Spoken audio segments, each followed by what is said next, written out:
This is the Monday, August 14th, 2017 episode of The History Author Show. Visit our iHeartRadio channel or subscribe on iTunes to enjoy a brand new episode every Monday morning. Oh, New York ain't New York anymore. How I miss those old pals of mine. The sawdust is gone from the floor where we harmonize Sweet Adeline. On the east side, west side, things ain't like before. There are tears in the eyes of the regular guys. Oh, New York ain't New York anymore.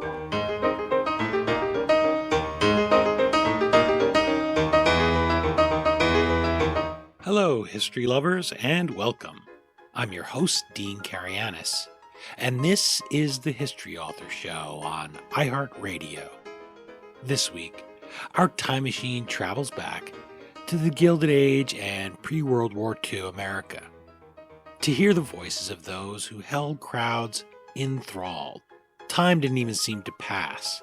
It was an amazing experience, and as a practical matter, it was the only way you could really hear somebody or feel a connection to a leader because there wasn't mass media. Our campaign manager on this journey is Jeremy C. Young, and his book is The Age of Charisma: Leaders, Followers, and Emotions in American Society, 1870-1940.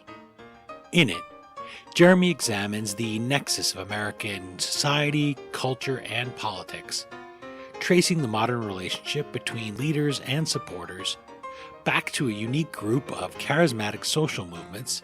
It was an age of magnetism, of dramatic gestures on the stump, of Christian revivals led by riveting preachers, and it laid the groundwork for today's mass media. All this and more is a passion for Jeremy C. Young, and he's here to share all the emotion and drama with us today, to literally try to take us back in time and let us hear some clips that we have from the kinds of speakers we're talking about. Jeremy C. Young is assistant professor of history at Dixie State University in St. George, Utah. You may have seen his editorials in many newspapers, including the Chicago Sun-Times, San Francisco Chronicle, and Seattle Times. You can find him on Twitter at Jeremy C. Young, at jeremycyoung.com, or at facebook.com/The Age of Charisma. Okay, now that we've elbowed our way to a seat in the front row, let's meet Jeremy C. Young and visit The Age of Charisma.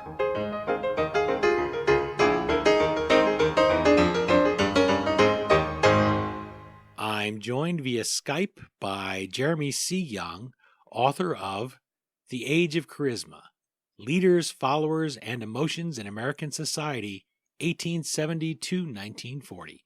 Thank you so much for making time to chat with the History Author Show. Oh, thank you for having me. This is a fun topic. It's great to have a book that takes such a broad scope and speaks about something that we don't think about, which is how people speak. You know, we kind of hear people now. We have so much video. We didn't really think that much about what came before. Even historians don't, because we're so used to being fed with video and with audio, and knowing how people speak seems pretty basic, right? But there are many styles, and right out of the gate, I'd like you to define this term charisma as you use it in the Age of Charisma. What does it mean in the context of the style you cover in the book and of this time, this period between 1870 and 1940? So, charisma, in the way that I use it, has three overlapping meanings. The first, and maybe the most interesting, is that it was a particular style of public speaking which was named at the time personal magnetism. It was a style that had some distinctive features. The highs were very high and the lows were very low, which we call an expanded pitch range. It was poetic in a sort of sing-song way, da-da-da-da-da-da-da-da, etc. And finally, it used a sort of operatic tone quality called the orotund voice, which sounds like this. Yo. And so that's one meaning of charisma. The other meanings were a relationship between leaders and followers in America in this time period. And finally, a discussion about democracy, about what it meant to have ordinary people responding emotionally to leaders and whether or not that was good for American society. This style comes about after the Civil War. So tell us who pioneers it. How does it get its start? And where would we find it in American life during this period of the Gilded Age through the attack on Pearl Harbor? The charismatic style, the personally magnetic style, was invented by a medical doctor named James Rush as early as 1827. Rush was the son of signer of the Declaration of Independence, Benjamin Rush. And he writes this 600-page book in the 1820s in which he invents this style of public speaking with all the distinctive features that I've mentioned. And it takes a while for this style to really take hold in American educational systems. Another friend of Rush's writes a textbook based on the style. And then eventually people start studying this in the 1830s, 40s, and 50s. And as those people grow up and become major political, religious, social activist figures, that's when the style begins to become prominent. So you would hear this style in some churches, you would hear it in political settings, you would hear it among lobbyists and social activists, leaders of movements such as the Women's Christian Temperance Union. And you really begin to hear it starting in the 1870s. There are a few people who use it earlier, but it's really not until the 1870s that it becomes really prominent. I mentioned earlier about historians and people that read not really thinking about that style. And I guess what I meant by that was the fact that today we have people that are practiced in speaking. You figure there's only one way to do it, but we're also served up the soundbite. It reminded me of a 1992 University of California study. They found that the average length of a soundbite in packages about that presidential campaign had fallen down to 9 seconds. It had been 43 seconds just 24 years earlier in the 1968 campaign. Here in 2017, we're down to one-word quotes. Sometimes it's only a couple seconds. Sometimes it'll be a journalist that's reading something over just B-roll of a candidate walking or speaking. They'll summarize it for us, and we're part of that too. We want short clip things. We want a little YouTube clip. We want things that are just there, and we want it very bare bones. One of the other things that may make us not think so much about this charismatic style the way we should and take it seriously is it's parodied a lot, isn't it? It's talked about as if it's a joke. It's sort of a silly way you think of old people speaking, sort of like that mid-Atlantic accent in the old movies where nobody really talks like that, chappy, out of their noses. So it's something that people almost laugh at. It almost begins to seem buffoonish. So explain to our listeners the central place these long speeches and charismatic speakers took during the age of charisma and why that was so important for them not to just be flipping through their phones while a public speaker was speaking, but really to sit there in that audience and maybe spend 2 hours, right? 2 hours or something for a speech sounds impossible in this era of these short clips I was talking about. So talk about that central place it would take in your life if you were a person that was going to church or you were a person that was really for a candidate, wanted to hear what they had to say. What place did that play in the age of charisma? Well, the thing we have to understand is that for the most part, these charismatic speeches were not about the content of the speech. It doesn't mean that people weren't listening to the ideas that were being put out there, but charismatic speeches were an emotional experience. They were a way for ordinary people to engage with their leaders in a way that really had never happened before. Before the 1870s and 80s, presidential candidates didn't even run for office, didn't even campaign for office, because it was considered to be a bad idea, to be an example of demagoguery if you tried to win over the voters.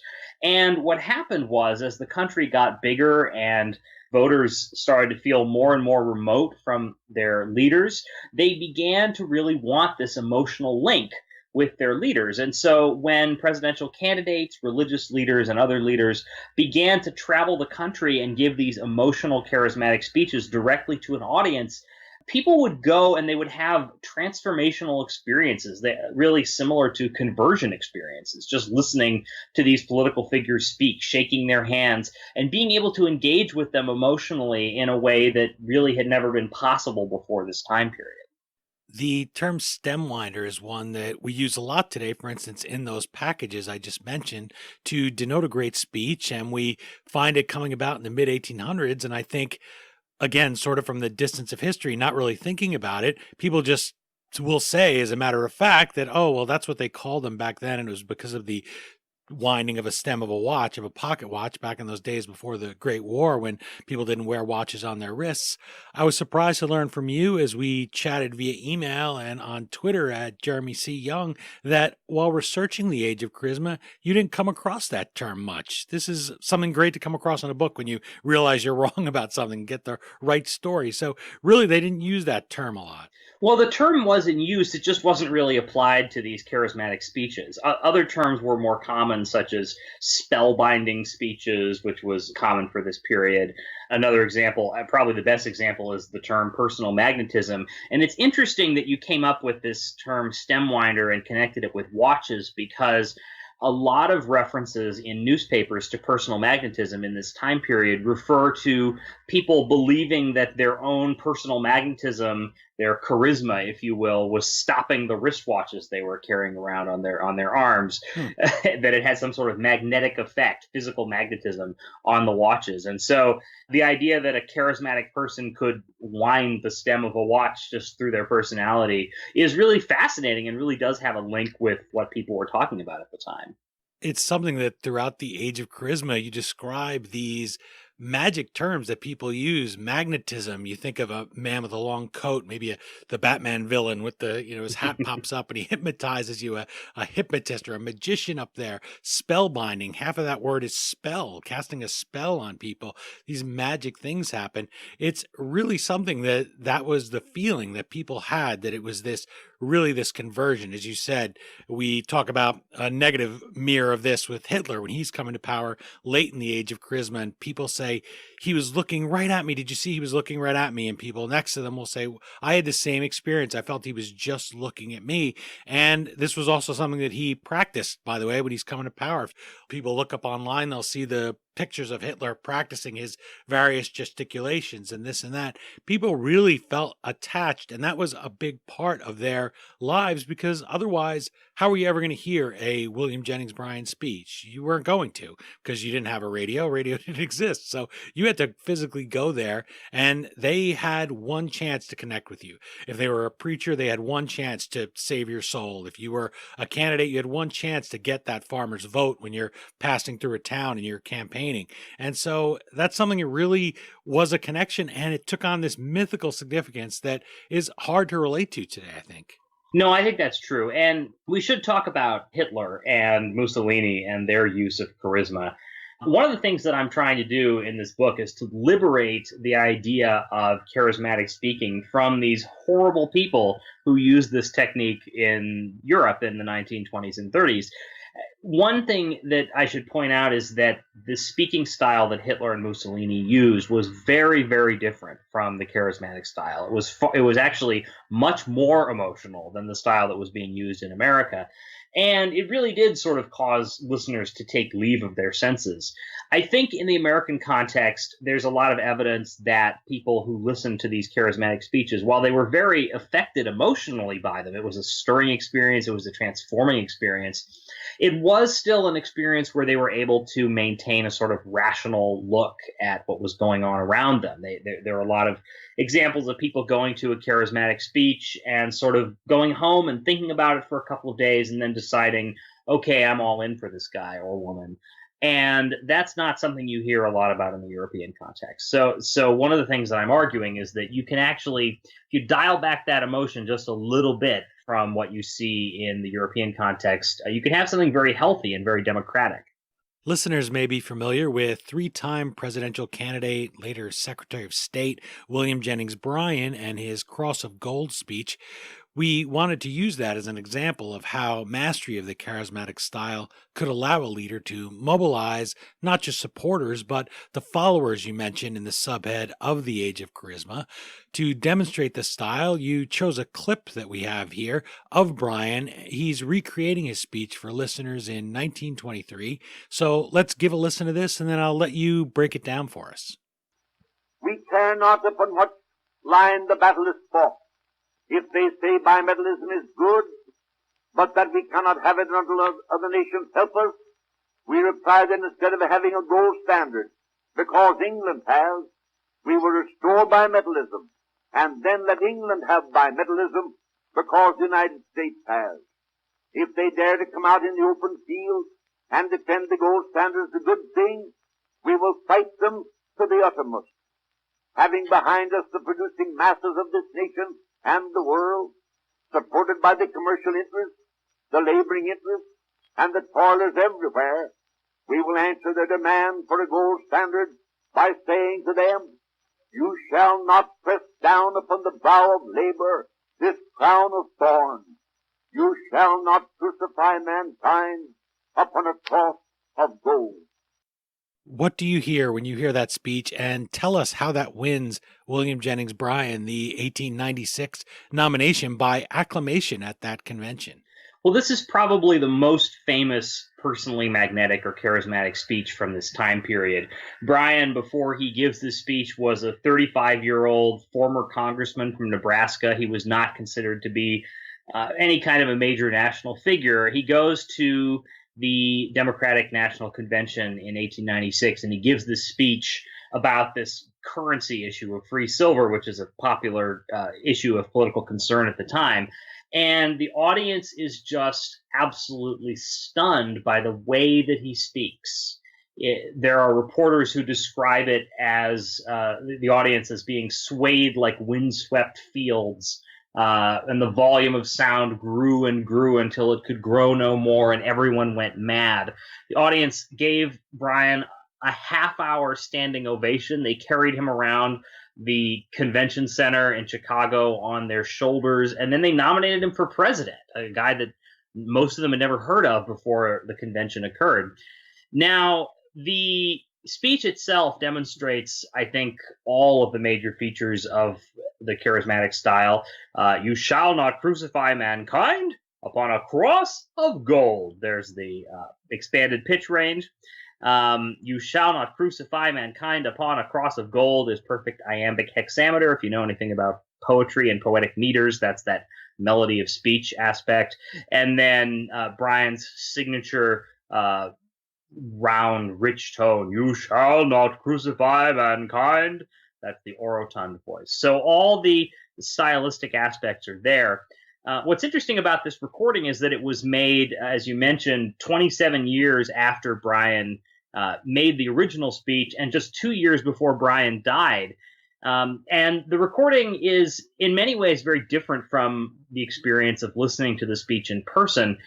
There's a photo, actually, of Bryan making this recording, and it's really stunning to look at.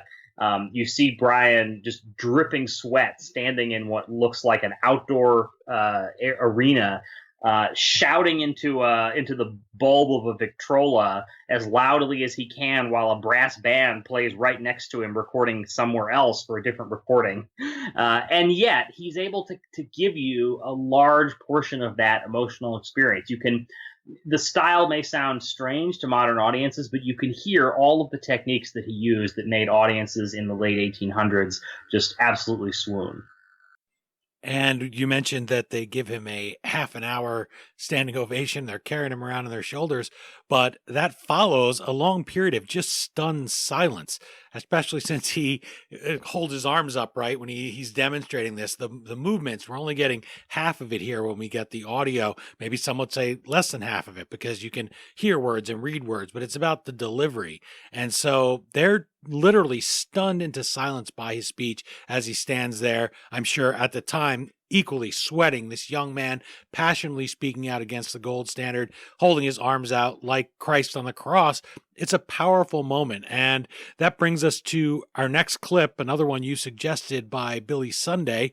in 1926. I mention this one because people can go to YouTube and actually see him demonstrating this style, and you get an idea. Maybe you can imagine a little bit of William Jennings Bryan doing this and invoking this image.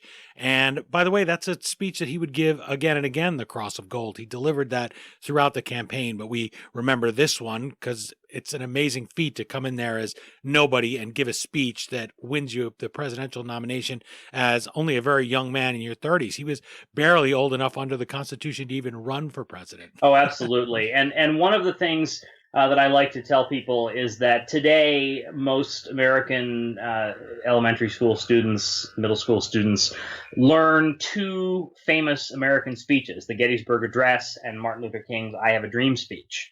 Before the 1960s, most Americans learned the Gettysburg Address and William Jennings Bryan's Cross of Gold speech. That's how important it was. It was considered to be one of the two foundational speeches in American history.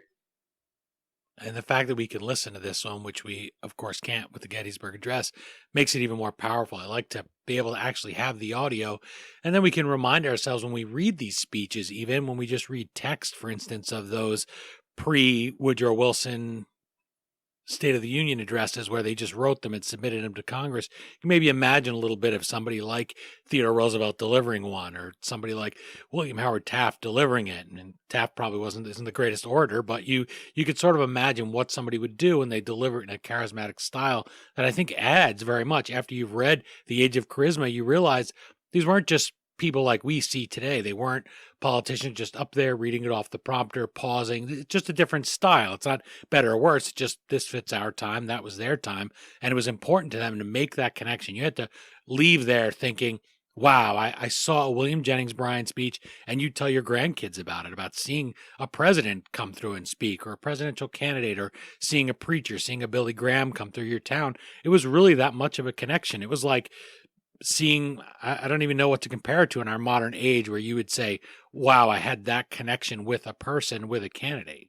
Right. And actually, you might tell your grandkids about it, but you might also name your kids after William Jennings Bryan. This was something very common that thousands of Americans did in the late 1800s and early 1900s, named their children various combinations of Bryan's three names. One family had a set of triplets that they named William, Jennings, and Bryan. And another family had a girl. What do you do with a girl? They named her Bryanette. Wow, I thought they were going to go with Wilhelmina. That would be a better idea, I think. Yeah, those are fun when you know history. You read about some of these figures, and every now and then you'll come across an obituary of somebody who's recently passed away, or even in a news story. One time I found a news story of all things about the Houston Stadium where Rutgers was going to play what turned out to be their first bowl game. You'd never know we played in the very first football game ever in college football. Huh. So it took us that long to win a bowl game.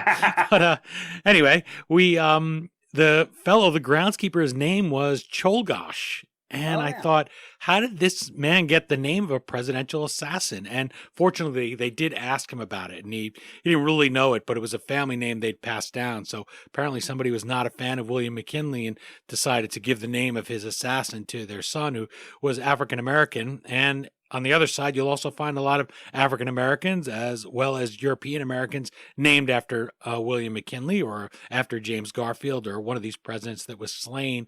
And that's also a unique way to immortalize somebody that you love that we probably don't think of much today, although there are some girls that are adults now that were girls at the time of the song Rhiannon by Fleetwood Mac, for instance. And I know Stevie Nicks says, I can't believe that they come up to me at concerts and I say, wow, I must be, she starts to realize that she's old when they name you after Rhiannon. But maybe that's what's a similar experience is today we go and we see the great artists that we love and we have that charismatic connection. I just find it fascinating that after 100 years, 150 years, we don't have something like that just jumps out at us because it was such a unique experience, a snapshot in time before we had mass media.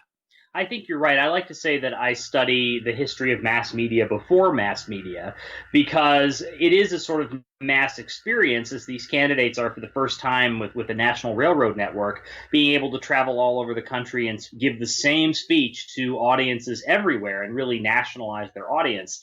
But I think you're absolutely right that there is a real connection with modern fan culture. There is a lot of a link between how someone like Brian was viewed by ordinary voters in the 1890s and how someone like Taylor Swift or someone like that is viewed today. I mentioned that clip of Billy Sunday from 1926, so let's hear that now, and you can comment on his style.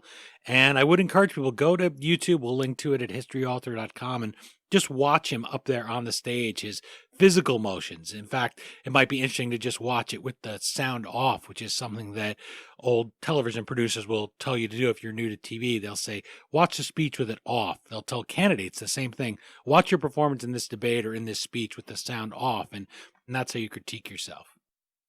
Civilization and society rests on morals. Morals rest on religion. Religion rests on the Bible and faith in God and in Jesus Christ. The Bible doesn't condemn any man because of his wealth. The Bible says the man that don't provide for his family is worse than an infidel. According to our standard of gold and silver, Abraham was worth $1.5 billion. David was worth $3 billion. Solomon was worth $5 billion. Solomon could have hired Andrew Carnegie for a butler, J. Pierpont Morgan to cut his lawn, and Andrew Mellon for a chauffeur, and John D. to black his boots. America needs a tidal wave of the old-time religion. America needs to be taken down to God's bathhouse and the hose turned on her. And the time isn't far distant when the wheels of God's judgment are going to go sweeping through this old God-hating world. And I want to take a pledge in this audience to join me in a pledge that you will never rest until this old God-hating, Christ-hating, whiskey-soaked, Sabbath-breaking, blaspheming, infidel, bootlegging old world is bound to the cross of Jesus Christ by the golden chains of love. Well, Sunday is an interesting example. Sunday actually only had one semester of college, and during that semester he studied, you guessed it, public speaking with a professor who was using the James Rush textbook that these other people were studying from. And here's a little tidbit that I think is exclusive to your listeners. I don't think I've talked about this before. The professor who taught Billy Sunday to speak also taught another woman named Winifred Ward, who became a public speaking professor at University of Wisconsin, and Winifred Ward taught my grandmother. So wow. I have a personal link to Billy Sunday and his style of speaking. What's interesting baseball player, by the way. He was a baseball player. Right. He was a baseball player. He was known for his base stealing ability, and in his pulpit presence, he was extremely athletic. He would stand on top of the pulpit. He would execute baseball slides into first base on the stage. The thing about Sunday is that you can kind of hear it in this recording. He actually sounds a lot better in this recording than he does in other recordings.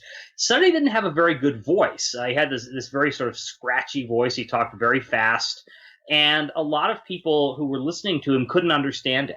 So he was able to convert them almost entirely through the style that he was using, almost entirely through the gestures and the way that his intonation moved, and those techniques that I mentioned earlier, and not really through the ideas. And so Sunday's technique was particularly important for these conversions because he converts he probably converts 200,000 people, according to conservative estimates, over the course of his career, and yet he's doing it without them really being able to understand what he says. Hey, we're right back to Stevie Nicks there. I mean, the music moves you, and you don't necessarily have to hear and catch every word. You have to read the lyrics. In the old days when we had actual cassettes, not MP3s, and you'd pull it out and say, oh, this is great. They put the lyrics here so I can understand exactly what she's saying about Rhiannon. But it really is part of the performance aspect, not to take anything away from it. It really is part of that experience, seeing them. And so you go, you sit there, and even if you don't understand every word, and I clued right in there when you said that. I said, that's true. I was kind of straining there to hear what he said. I said, at one point he says a before a dollar or something like that. And I said, wait, did I miss that or not? But when you watched it, or when I watched it, I didn't notice that. I didn't notice that the words were missing. I was so captivated by that style and trying to absorb it. It really was effective to draw you in. No, absolutely. I totally agree. William McKinley in that 1896 campaign wasn't of this charismatic style, and he recognized that wasn't his strength, speech making. After all those years in the House and as governor, just wasn't a skill he was required to develop. So, although people pushed him, go give speeches, he said, I can't challenge Bryan on the stump. He was going to stick with that old style that you hinted at earlier about the office should chase the man. McKinley was going to stay home in Canton, Ohio, run a front porch campaign, run a campaign from his front porch, what we now call the front porch campaign. Also, his wife, Ida, was a sickly woman, and he didn't want to be dragging her around. He couldn't be away from her. So he said, I'm going to play to my strength. I will go out. He would talk to people beforehand, and he would plan his speech. And then when they arrived on the train, he would get out, he would give his speech, he would go back inside. And people were pleased with that. That was how he dealt with this. He also called upon speakers like Theodore Roosevelt to act as surrogates. That worked in 1896. McKinley beats Bryan. Then in 1900, TR is running as his vice president. Again, a great time to send TR out there to counter Bryan's speaking ability. We've all seen photographs of Theodore Roosevelt speaking, and he's very much like that style of Billy Sunday. He's gesturing and gnashing teeth. He'd drink a gallon of coffee a day. So when you hear TR, you see those videos of him, or there's a picture of him famously on that front porch with William McKinley. And in fact, I think the JPEG is saved as Bill and Ted's Excellent Adventure because it's Bill. Oh, I love it. In my computer. But the funny thing is, there's McKinley standing there, very straight, very collected, and he's looking at the camera and he's still. And TR's face is blurred.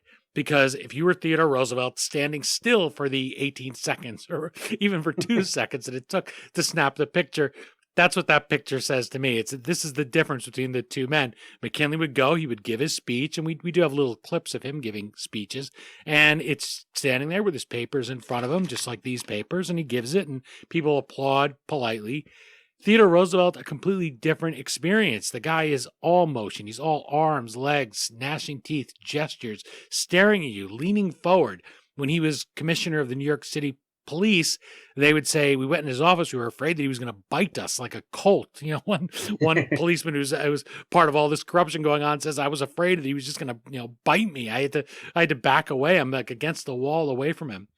When TR runs his third-party candidacy in 1912, however, he's trying to recapture the presidency, and he uses those same styles, which by now are getting a little bit away from him. It's not necessarily what people want, and he's running against Woodrow Wilson, who's this very staid professor character who's never going to be able to give that kind of speech, and Taft is the incumbent president. So I wanted to roll how TR actually sounded, not only because we get a flavor for how he employed the speaking style of the time, but also because people are surprised if they haven't heard TR's voice to hear just what he sounded like. I believe that the majority of the plain people of the United States will, day in and day out, make fewer mistakes in governing themselves than any smaller class or body of men, no matter what their training, will make in trying to govern. I believe again that the American people are as a whole capable of self-control and of learning by their mistakes. Our opponents pay lip loyalty to this doctrine, but they show their real beliefs by the way in which they champion every device to make the nominal rule of the people a sham. I am not leading this fight as a matter of aesthetic pleasure. I am leading because somebody must lead, or else the fight would not be made at all. So what do we learn there from hearing TR? Let us hear through your ears. What do you hear? Well, TR is a very interesting character, and one of the most surprising things that I learned when I was researching this book was really just totally changed my idea of what kind of a speaker TR was. We think of TR as this great charismatic speaker, and the truth is he actually wasn't very good at the charismatic style. He didn't learn it in college, mostly because he didn't expect to be a politician. He thought he was going to be a scientist when he went to college. And he did take a class in rhetoric, but his rhetoric professor was opposed to the charismatic style. He thought it was demagogic and bad for democracy. And so Teddy Roosevelt really never learns that style. And he develops a speaking style that is kind of idiosyncratic. As you mentioned, all these references to his teeth, there's a reason for that. Theodore Roosevelt developed this unnerving habit of clacking his teeth together during a speech when he would get really emotionally attached. He would say something really angry, and then he would go and make this clacking noise, and people wanted to know why he was doing that. And Roosevelt was able to be pretty effective on the stump, but if you read his speeches, his printed speeches, you'll sort of wonder why, because they're really very dull. And he was actually one of the only speakers in this time period to write his speeches down before delivering them. Most speakers spoke extemporaneously, especially the charismatic ones. Roosevelt would write down or type out his speeches paragraph by paragraph on these half sheets of paper. The way that he connected with audiences, he would read the paragraph, and it really wasn't very exciting. It was pretty boring. And then he would drop the piece of paper theatrically on the stage where it would be picked up by souvenir hunters. And then he would just kind of riff on the issue that he'd raised in that paragraph. And that's when he got good. That's when people would listen to him. But what that meant was he was only good on the stump. You listen to him in this recording where he's not riffing, he's just reading the printed speech.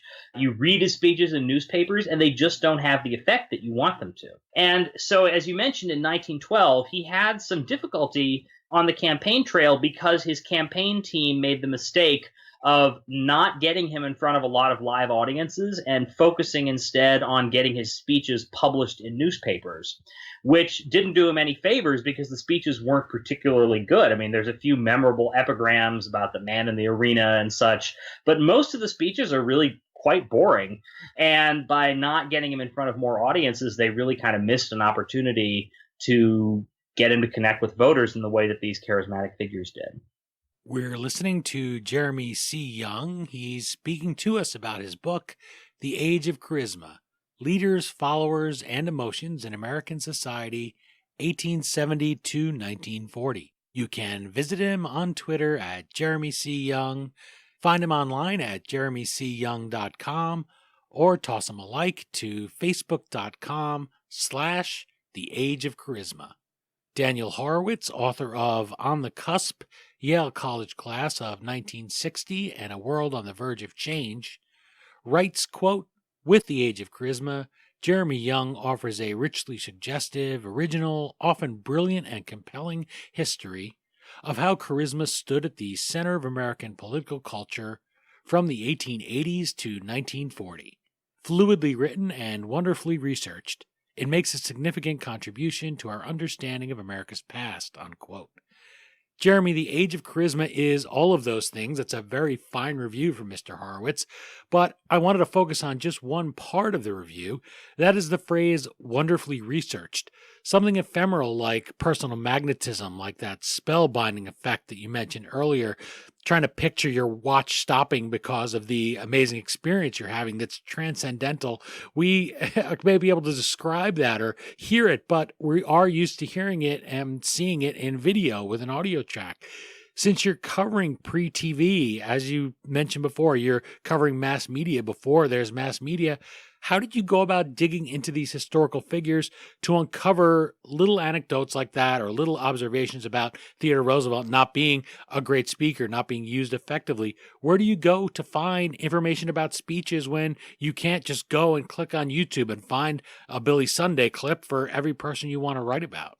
You're right that the lack of audio really makes this a challenging project, and the audio clips that you've played are probably about 80% of the clips that are available. There really isn't a lot more than that. I'm grateful for the ones we do have because it helps me check the other observations that I'm making, but it's certainly not a very large collection of them.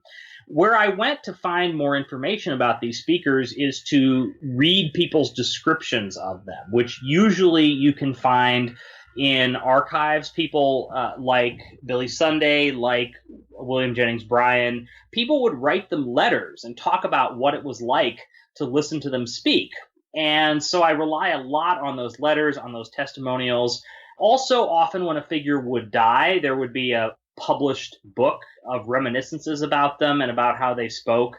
So Henry Ward Beecher, another charismatic speaker and minister, there's a published series of reminiscences describing specific speeches that he gave and the way that he talked and how he affected audiences. Another example of a source that I used a lot, a graduate student named William Auburn Bell did a dissertation in 1940 where he emailed, he didn't email in 1940. He wrote letters to a bunch of journalists, about 100 journalists who had covered Theodore Roosevelt, and asked them what kind of a speaker he was. And he quotes from their letters at length in the dissertation, and what they basically say is, well, he wasn't very good, but he managed to convince audiences to connect with him emotionally anyway, because he was such a hard worker, because he campaigned so vigorously, and because his energy was so obvious in the way that he spoke. So sources like that really are everywhere if you are looking for them. But if you're not looking for them, you're not going to find them. There have been 5 biographies of Billy Sunday written since the 1950s, all of which had access to the sources that I used to describe his speaking style. And they didn't use those sources because they weren't looking to. They were trying to answer different questions about him. So if you ask the question, what do speakers sound like, and why do they sound that way, and how do they affect audiences in this time period, there is a wealth of sources out there that can answer that question. I love that. Something I talk about frequently with other guests is the idea of going back to those primary sources, not just retelling the same stories again and again. And when you do, isn't it amazing the things you can find? Here you wrote The Age of Charisma. It's about 1870. You start in the 1870s, 1880s. You would think we know everything as historians. You'd think you, as just a reader, will be able to just go to a shelf and get the full story. And yet we often fall into that trap where we just reread the same thing again and again, footnoted back and back and back. What a great thing that is, that he decided, hey, let me ask the people who actually covered Theodore Roosevelt while they were still a living resource that you could access, and say, what was it like to cover him? What was it like to sit there and listen to the guy speak? And it must be surprising for modern readers of yours or your students to hear that people weren't blown away for the reason of just the style. It was different reasons that people connected with TR. Oh, absolutely. And most historians who have written about him have simply not realized this, that Roosevelt wasn't a particularly good public speaker. There is a wonderful biography of Roosevelt by Kathleen Dalton, which does cover these issues very well. But for the most part, people just assume that he's a great public speaker because he's obviously so popular. He talks about the bully pulpit. He's the inventor of using the presidency as a way of spreading a public speaking message to the audience, to the people. But he does it all in spite of a poor speaking ability rather than because of a good speaking ability. It's a tool that you have to develop. Even Churchill, people always assume, well, those are all off-the-cuff speeches. Well, he wrote those down. He describes very vividly and very honestly his first time he has to stand up and speak in Parliament. You know, he writes that stuff down. So it really is a skill that you have to work on and develop. And today, we do have mass communication. You can go back, for instance, and listen to this interview and see if you'd like to change something, what worked, what didn't work. We have radio, TV, we have those YouTube clips where you have the power as a listener, as a voter. You can go and listen to a speech. You don't have to even get off your couch. You can be on the bus going to work and just watch it on your smartphone. That changes the way that people connected top to bottom in the Age of Charisma, with people now connecting bottom to top. You can go and find them and you can have your connection from anywhere you want. You don't have to go and chase them down and seek that literally once in a lifetime connection where you maybe are even way in the back row and you can see the top of William Jennings Bryan balding head and say, oh, wow, I really connected with the guy. That's absolutely true. And one thing that your listeners may not realize is that every modern president delivers a weekly radio address. And in fact, since Barack Obama's time, those weekly radio addresses have also been weekly YouTube addresses, and they are filmed and put on YouTube. Donald Trump delivers them as well. How many people listen to these? Very few, because we are so saturated with access through the media to our leaders that we no longer feel that every time we can hear them speak, it's a great gift and we must hang on their every word. We take it completely for granted that we even know what they sound like. Think about how few people and what the population would be compared to today that ever heard George Washington speak all the way up through, I guess, both Grover Cleveland's, through William McKinley. Nobody would have, even TR, people would not have heard them speak until we get to Herbert Hoover, and really until FDR. So think of that. That's from 1776 all the way through when you get to 1935 or so, and you're unable to even hear what a speaker sounds like, something that today is so basic to us that we have entire television shows based on parodying what they sound like because we know what they sound like. They wouldn't have been able to, and so if you had a chance to have a voter hear you, man, you wanted them to remember it, right? Absolutely. Absolutely. I mentioned FDR, and you have a New York Evening Journal cartoon in the Age of Charisma titled Champions. Describe it for our listeners and explain how you say it illustrates a new leader-follower relationship of the kind we're talking about following the Age of Charisma. So in this cartoon, which was drawn by a cartoonist named Burris Jenkins, there's a family sitting around the dinner table, and they are toasting the disembodied head of Franklin Roosevelt, which is sitting in their living room. As you do. As you do, right.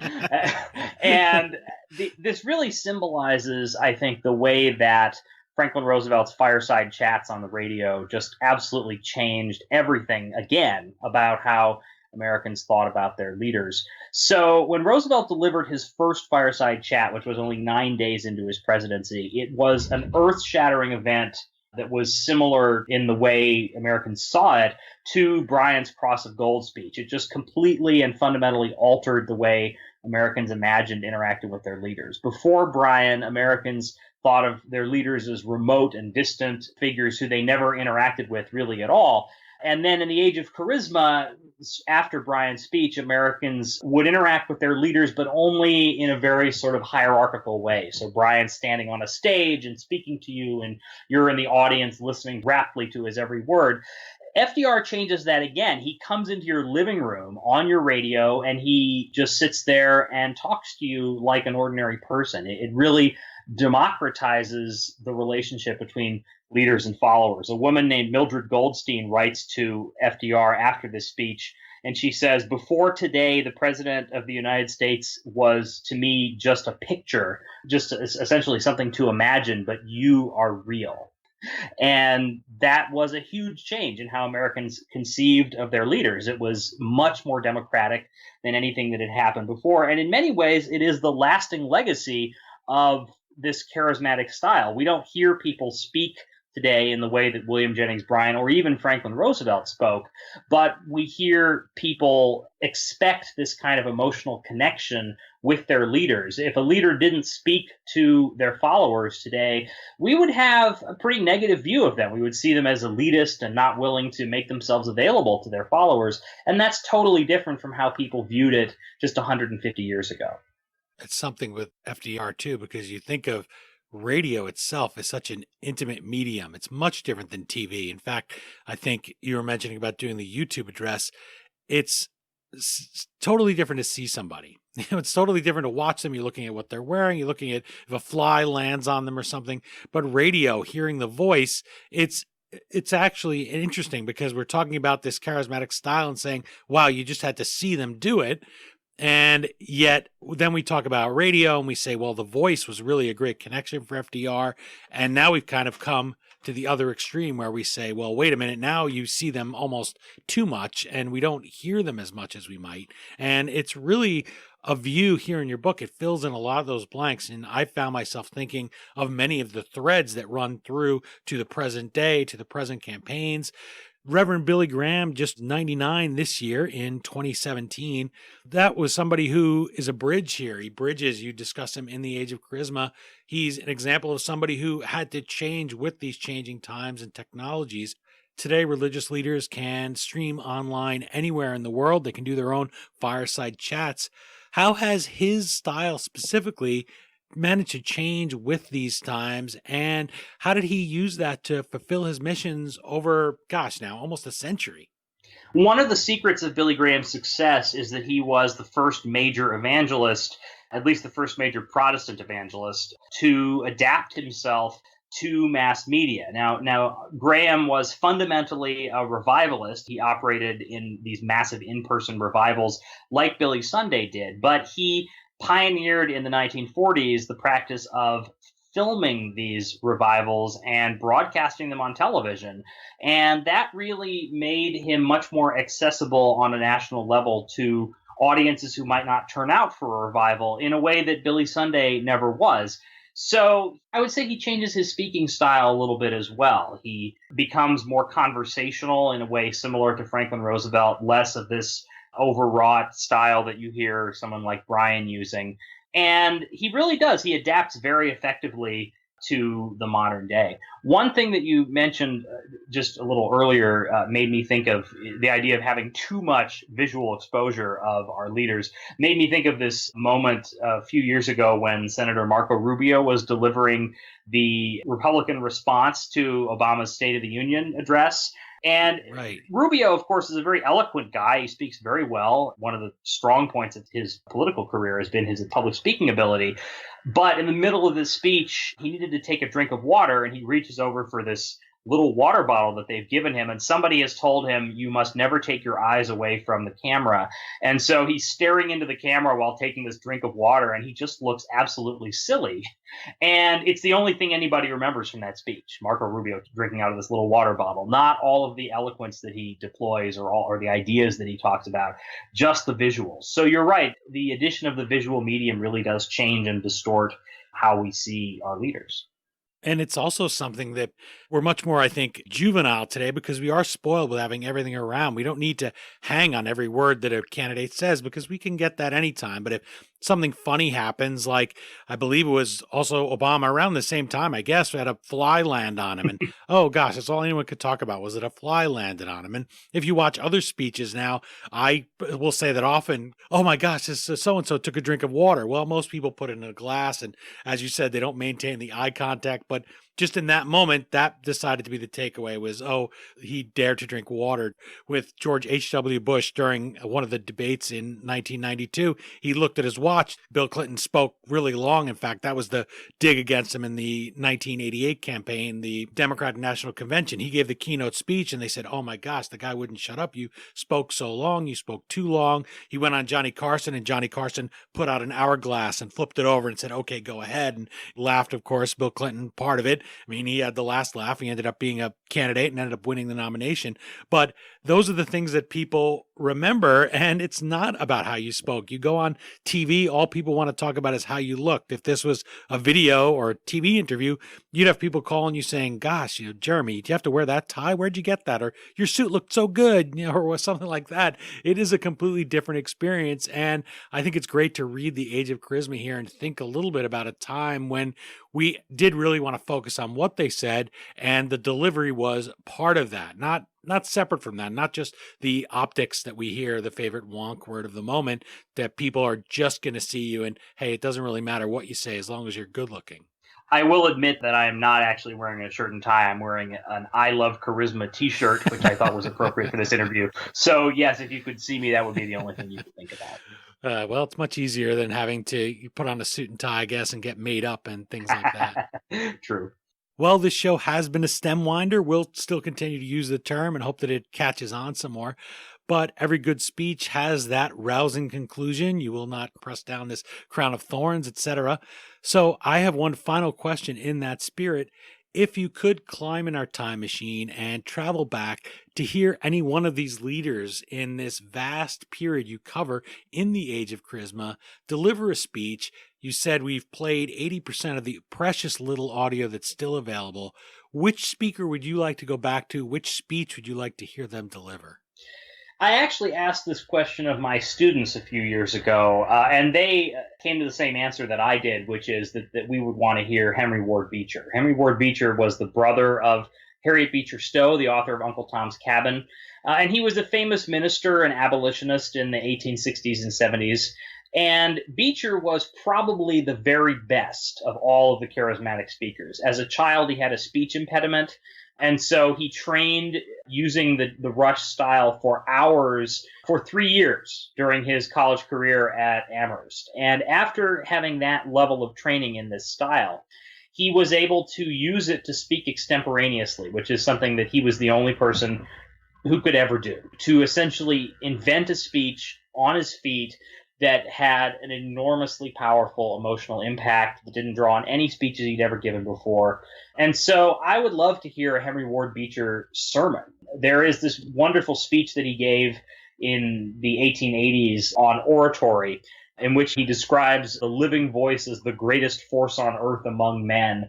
And he says that it will be that forever. And I certainly think if you listen to Henry Ward Beecher give that speech, you would probably agree with him.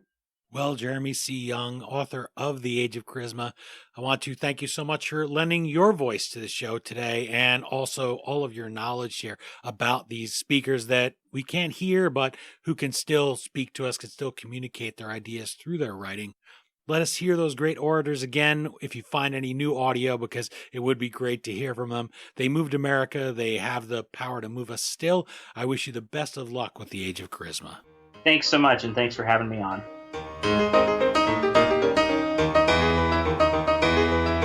Again, the book is The Age of Charisma: Leaders, Followers, and Emotions in American Society, 1870 to 1940.